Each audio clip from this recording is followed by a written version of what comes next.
આજની ધર્મકથા. પ્રણામ. 200 વર્ષ પહેલાંની કથાઓ.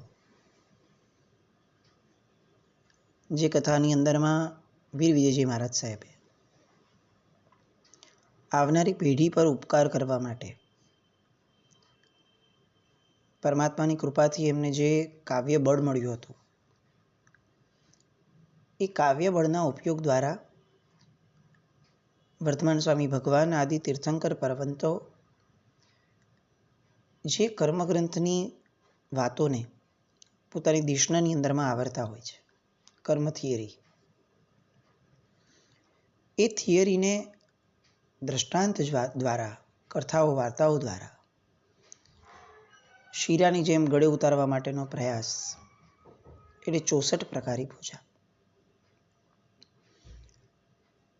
કદાચ હું એમ કહું કે પંડિત વીર વિજયજી મહારાજ સાહેબે આપેલા શ્રેષ્ઠ કેટલાક કાવ્યો અથવા કેટલીક રચનાઓ, એમાં શિરમોર કક્ષાનું આ એમનું કાવ્ય. આપણે એ કાવ્યમાંથી અલગ અલગ કર્મોની લગતી કેટલીક વાર્તાઓ અને એના દ્વારા તે કર્મના સ્વરૂપ, એનો પ્રયાસ આપણે કરી રહ્યા છીએ.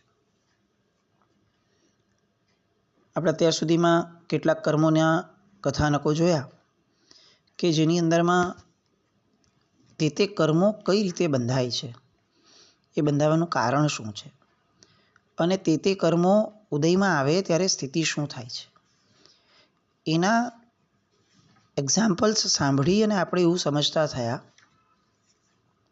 કે જો આ આવી રીતે ઉદયમાં આવતા હોય અને આવું કરવાથી ઉદયમાં આવતા હોય તો મારે એવું કરવું ન જોઈએ, જો એ નબળું હોય તો. અને જો એ ખરેખર સારું છે તો મારે આવી રીતે જ વર્તન કરવું જોઈએ. આ વાર્તા શબ્દ જે છે ને,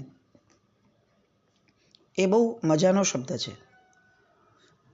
જે સાંભળી અને આપણું વર્તન સુધરે એ વાર્તા. એટલે આ વાર્તાઓ જ્ઞાનાવર્ણીય કર્મની, દર્શનાવર્ણીય કર્મની અને વેદનીય કર્મની, એ બધી સાંભળવા દ્વારા આપણે એક પ્રયત્ન કર્યો કે આપણી વિચારધારા દ્વારા આપણું વર્તન સુધરે એ લેવલ સુધી આપણે આ વાતને ગોઠવી છે. સારી ને નરસી બંને વાતો થઈ. આજથી હવે મોહનીય કર્મને લગતી વાર્તાઓ એ શરૂ થશે. મોહનીય કર્મ. બહુ સામાન્ય પરિચયમાં જઈએ તો મોહ એટલે મૂઢતા, મૂર્ખતા.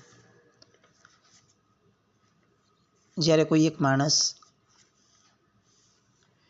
દારૂ પીધેલી અવસ્થામાં હોય અથવા કોકેન, કેફેન લીધું છે, કોઈ ડ્રગ લીધું છે, એવી કોઈ પણ વસ્તુ લીધી છે કે જેના કારણે એ એના મગજ ઉપર હાવી થઈ જાય, એના જ્ઞાનતંતુ ઉપર, અને પછીથી એ જે પોતાની સેન્સીસમાં ન રહે અને એ જે વર્તન કરે એને મૂળતા, એને મોહ કીધો છે. આ એક બાહ્ય એક્ઝામ્પલ છે કે જે આપણે જોઈ શકીએ છીએ અત્યારના જગતની અંદરમાં ઘણી બધી વાર રૂટીનમાં, કે સારામાં સારો માણસ પણ પીધેલી અવસ્થામાં હશે તો ન એનો એના શરીર ઉપર કંટ્રોલ રહેશે, ન એના વચન પર રહેશે, ન એના મન પર રહેશે. એવી રીતે જે આપણે સમજી શકીએ છીએ કે આ દારૂનું અધિપત્ય છે, એમ અભ્યંતર જગતની અંદરમાં, મનના જગતની અંદરમાં કેટલીક વિચારધારાઓનું મહત્ત્વ હોય છે કે જે ડોમિનન્ટલી આપણી વિચારધારાને હાઈજેક કરી લે છે. એ જે વિચારધારા છે એનું નામ મોહ, મોહનીય કર્મનો. એટલે આ વાર્તાઓ દ્વારા આપણે એ સમજવાના છીએ કે એવી કઈ વિચારધારાઓ છે જે ફોરેન વિચારધારા છે. ફોરેન ઇન ધ સેન્સ આપણા શરીરની, આપણા પોતાના તંત્રની, આત્માની બહારની વિચારધારા, કે જે આપણી પોતાની મૂળભૂત વિચારધારાને આવરી લે છે. દ્રષ્ટાંતથી શરૂઆત કરીએ. લક્ષ્મીપુર નગરનું, લક્ષ્મીપુર ગામ છે. દત્ત અને દેવદત્તા નામે શેઠ શેઠાણી રહે છે. સમૃદ્ધિથી પ્રચુર, ભરપૂર, બધું જ સરસ. સમાજમાં યશ, ગામની અંદરમાં એનો ઋતબો, એમનું માન, પરોપકારના કાર્યો, અને આ બધું થવાના કારણે એક હેપી લિવિંગ જે કહી શકાય એ રીતનું એક સુખી જીવન જીવી રહ્યા હતા. પણ આ જગતની અંદરમાં સર્વાંગે સુખી તો આમે કોણ રહેવાનું? એટલે ક્યાંક ને ક્યાંક કમસે કમ એક વસ્તુ તો નબળી રહેવાની છે. એટલે આવું સરસ મજાનું સુખી જીવન હોવા છતાં એક મોટી ખોડ હતી કે ઘરે સંતાન ન હતું.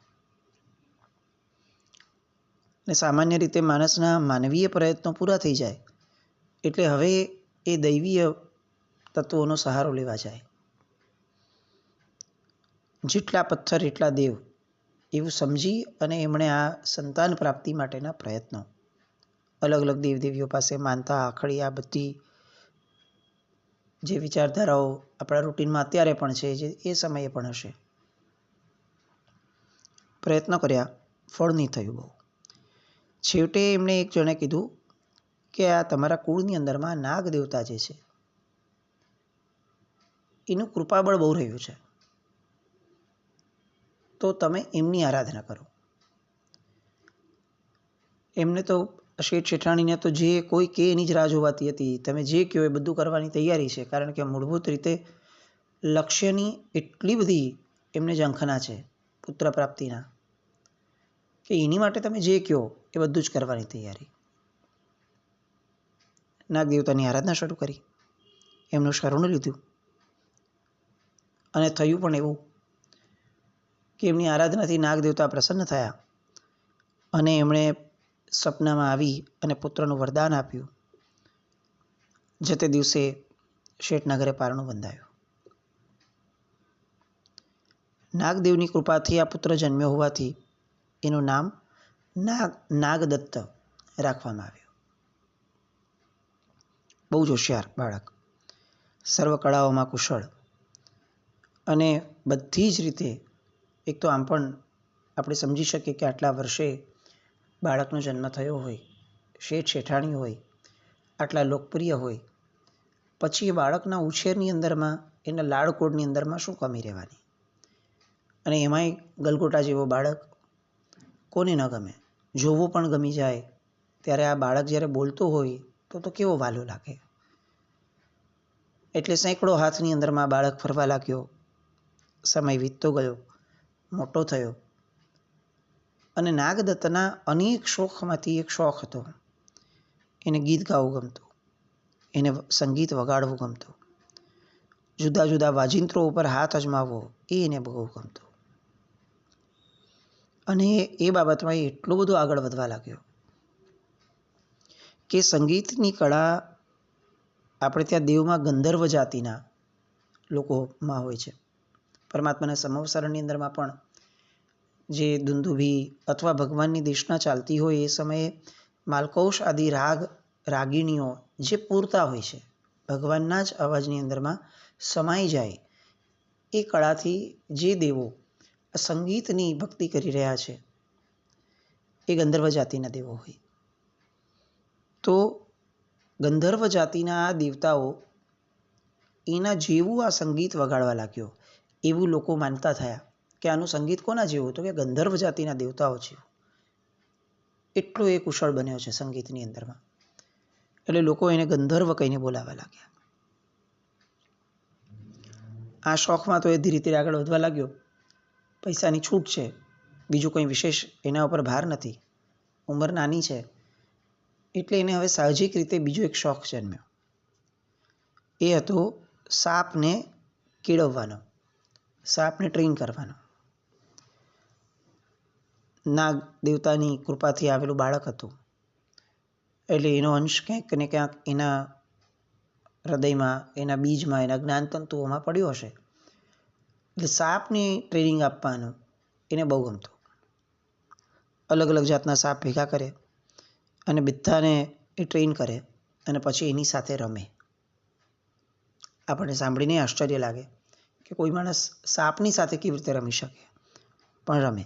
આજે પણ એવા ઘણા બધા લોકો, સર્પમિત્ર જેને કહેવાય છે, એ બધાને કામ કરતા જોઈએ તો આપણે એમ લાગે કે આ જીવન પોતાનું જોખમમાં મૂકી રહ્યો છે, પણ એ બહુ જ છૂટથી કોકના ઘરે સાપ આવ્યો હોય તો પણ ત્યાં જાય, સાપને પ્રોપરલી એને પેક કરવા માટે એ બધી જ વસ્તુઓ એને ખબર હોય અને અંતે એને પકડી લે અને પછી એની પાસેથી પોતાનું ધાર્યું જે કરાવવું છે એ કરાવી લે.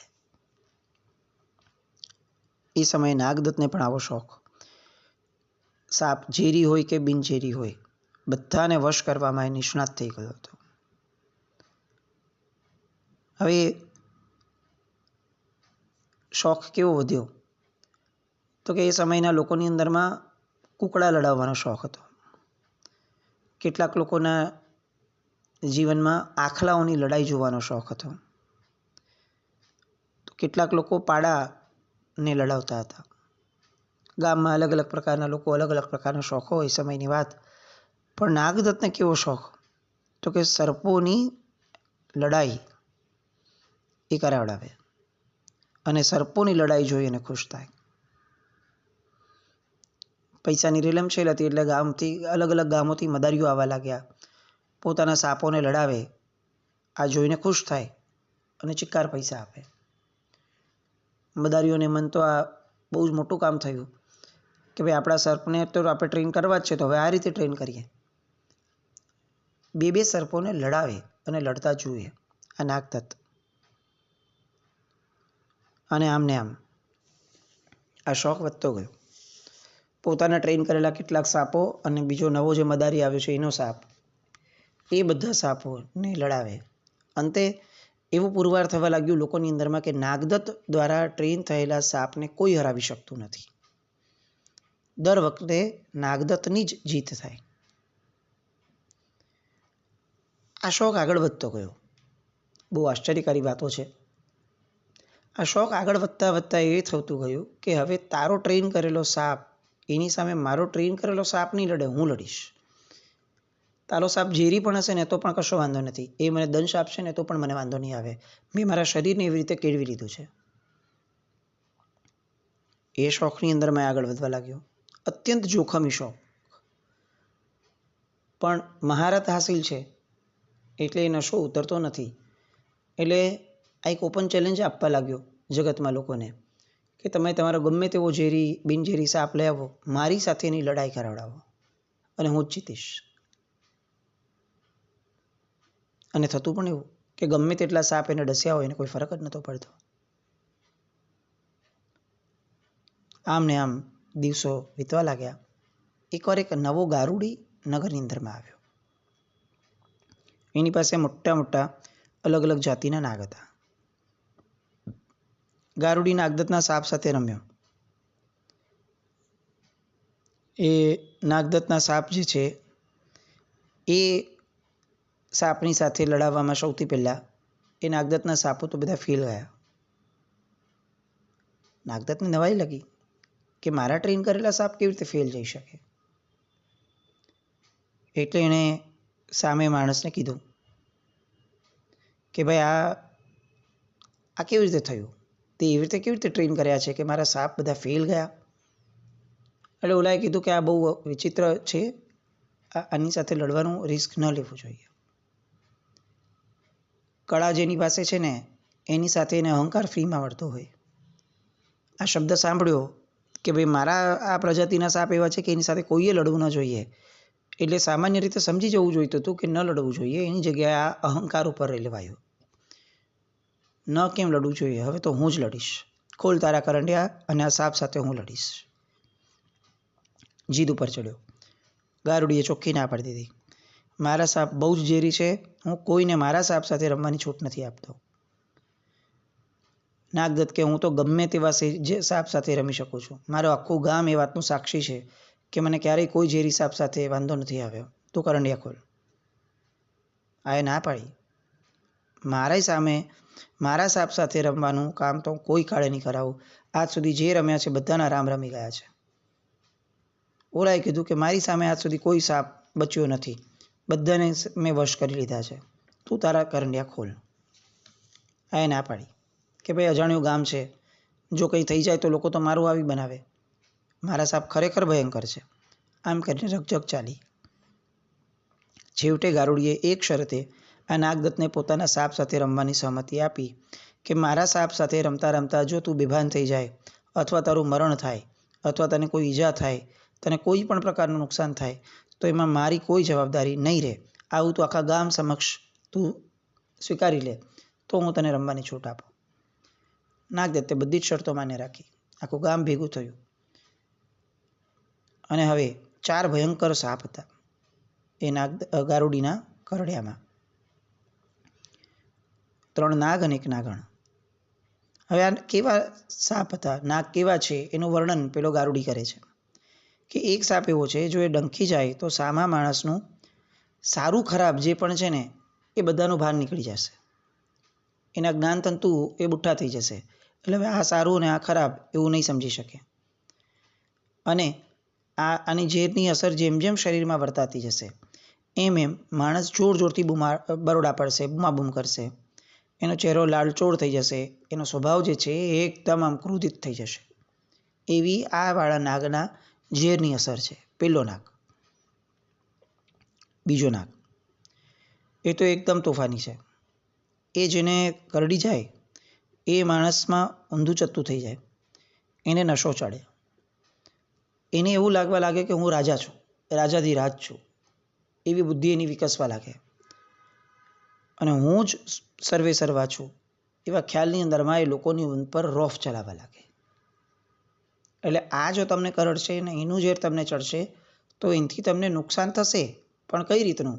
તો કે આ રીતનું કે તમે પોતાની જાતને હંમેશા સર્વે સર્વા માની અને જગતની અંદરમાં પોતે જ સર્વસ્વ છો એ રીતે લોકો ઉપર હુકમ ચલાવવા લાગશો. આ એના ઝેરની અસર. ત્રીજો નાગ જે છે એ ડંખી જશે તો માણસ લવારીએ ચડશે. મને આ લાવ, મને આ લાવ. જે લાવો એ બધું જ એ પોતે લેતો જશે. એ આખું જીવન લોકો એને બધું જ આપી રાખશે, છતાં પણ એને ચડેલું ઝેર એ એની સાથે ક્યારેય એને શાંત નહીં થવા દે કે હવે કંઈ નથી જોતો. લાવ લાવની લવારીઓ કરવાનું મન થશે. એવો અમારો આ ત્રીજો સાપ છે, નાગ છે. અને ચોથી નાગણ છે. એના ડંખની અસર પાછી અલગ પ્રકારે છે. એના ડંખનું અસર જાય ત્યારે જેને ડંખે એ માણસ શું કરશે એ માણસ પોતે પણ નહીં સમજી શકે અને લોકો નહીં સમજી શકે. બધું જ જે હશે એ રહસ્યમય હશે. અગમ્ય સ્વભાવ છે નાગણનો. આવા 4 નાગ છે મારી પાસે ભાઈ. આખા ગામની વચ્ચે એને નાગદત્તને સમજણ આપી કે હવે તને રમવું જ હોય તો તું રમ, પણ આ બધી પરિસ્થિતિઓ સમજી લે કે આવું થશે અને કદાચ આમાં ને આમાં તું મરી પણ જાય તો પણ ભરોસો નહીં. ઓલાએ કીધું કે મારી તૈયારી છે. ગામની વચ્ચે નક્કી કર્યું. ગારુડીએ કરંડિયો ખોલ્યો. 4 સાપને છૂટા મૂકી દીધા. નાગદત્ત તો શરૂઆતમાં 4 સાપ સાથે રમવા લાગ્યો, મજા લેવા લાગ્યો. થોડી વારમાં તેને બહુ મજા આવી. પણ મજા લેતા લેતા જે કેટલાક પહેલાં કરડ્યા હતા સાપો, નાગો, એના કારણે ધીરે ધીરે બેહોશ થવા લાગ્યો. એની આંખો ઘેરાવા લાગી અને બેહોશ થઈને ધરતી પર પડી ગયો. બધાને આઘાત લાગ્યો. આજ સુધી અમારી નજર સામે આ ઝેરી સાપ સામે લડ્યો છે, કોઈ દિવસ બેહોશ નથી થયો. હવે આ કયા નાગનો ડંખ લાગ્યો, કઈ રીતે લાગ્યો હશે અને આ તો બેહોશ થઈ ગયો. બધાને બહુ જ આઘાત લાગવા લાગ્યો. ચારે બાજુ સોપો પડી ગયો, સન્નાટો છવાઈ ગયો. નાગદત્ત ન હાલે ન ચાલે. પણ હવે આની માટે ઓલા ગારુડીને કહેવાનું તો કાંઈ નહીં, કારણ કે એને તો આખા નગરમાં જાહેરમાં કીધું હતું કે આમાં મારી કોઈ જવાબદારી નથી, તમે તમારા જ જોખમે લડો છો. એટલે ગારુડી તરત બોલ્યો કે મેં પહેલેથી આને ચેતવ્યો હતો, તમે બધા એના સાક્ષી છો. પહેલાં જ કહ્યું હતું કે મારા સાપ બહુ ખતરનાક છે. તમારા બધાની સહમતિ પછી જ મેં સાપ છૂટા મૂક્યા છે. હવે એને ફાંકો ચડી ગયો, એનો પોતાનો ફાંકો એને નડી ગયો, તેમાં હું શું કરું? પણ પછી કેટલાક વડીલો આવ્યા. એણે ગારુડીને કીધું કે ભાઈ તારી વાત સાચી છે, પણ નાદાન છોકરું છે, એને બચાવી લે. તું કરી શકતો એ કર. ભલે તેમાં કોઈ તારો વાંક નથી, તને જોખમ તે કીધેલું જ હતું, પણ છતાંય હવે થઈ જ ગયું છે તો થોડો બચાવવાનો પ્રયત્ન તો કર. એ એવી નરમાશથી વિનંતી કરી. કેટલાક વડીલો બોલ્યા કે જો એક વસ્તુ છે કે તું આવા ભયંકર સાપ લઈને ફરે છે ને, તો એનો મતલબ કે તારી પાસે આ સાપના ઝેરનો તોડ પણ હશે. તું એ તોડ ગમે તે રીતે વાપર, તારે જે જોઈએ એ લઈ લે, ધન સંપત્તિ, પણ મારા દીકરાને બચાવી લે. ગામનો દીકરો છે, ગામનો સૌથી લાડકો દીકરો છે. અને ત્યારે આ નાગદત્તને, જેને બેહોશ થયો છે જેના સાપના ઝેરથી, એવો એ ગારુડી આ ગામવાળાઓની અપાર વિનંતીઓ સાંભળી અને હવે તૈયાર થયો કે ચાલો હું આનો તોડ કરું, પણ શરત એ કે આખા ગામે હું જે કહું એ કરવું પડશે. બધા કહેવા લાગ્યા, તું જે કે એ કરશે, તું કે એ કરશે, બોલ. હવે ગારુડી શું બોલે છે અને કઈ શરતે એ આ નાગદત્તને એના ઝેરમાંથી બહાર કાઢે છે, એ બધી વાત માટે આવતીકાલે મળશું. પણ એટલું સમજીએ કે આવા ઝેરી સાપો સાથે જાતે રમવાનું જોખમ લીધેલો નાગદત્ત એ જ જેમ આપણને ગિલ્ટી લાગે છે,